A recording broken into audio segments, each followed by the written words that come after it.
一排的16针已经钩完了哈，这里16个短针就可以不用再加针了。我们再开始辫子中间去钩一个短针就可以了。这是这一排的第一针，我们做上交扣啊，非常简单，都是挑辫子中间的外半针，钩的时候手带松一点就可以了啊。试探啊，一直去钩挑辫子的外半针，取下交扣。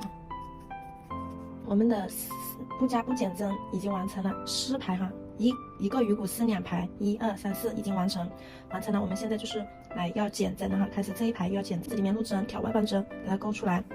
钩针上有2个线圈的时候，我们不用钩，在第2个辫子中间入针勾出来。钩针上有3个线圈的时候，绕线把它并为1针，这个是第1针。我们减针加针都是一样，在两头去加减，中间是不加不减哈，一直去钩短针，然后我们一直去钩不加不减。最后1针的时候我们去减针。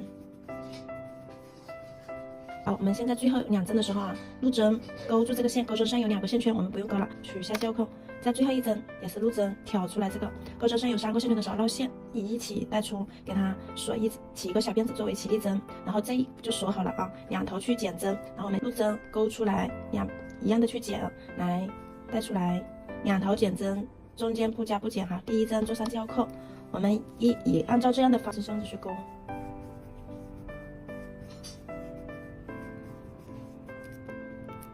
还有1针，然后到2针的时候我们又做减针了，入针勾住线圈，钩针上有2个线圈的时候啊，然后再把最后1针给它勾起来，绕线带出这3个线圈，起一个小辫子，然后又调转回来，重复的去按照这个减针的方法去减针，减到这一排留10个小辫子就可以。好，我们现在已经钩到最后1排的减针了啊，最后2针一样给它来重复一下，锁针。钩针上有3个线圈的时候绕线带出这3个线圈，给它锁1针，然后数一下我们这一排剩下1、2、3、4、5，剩下10针的小辫子针就是对了啊。我们下一集再开始来钩中间的那个花啊，这个小桃心就完成了啊。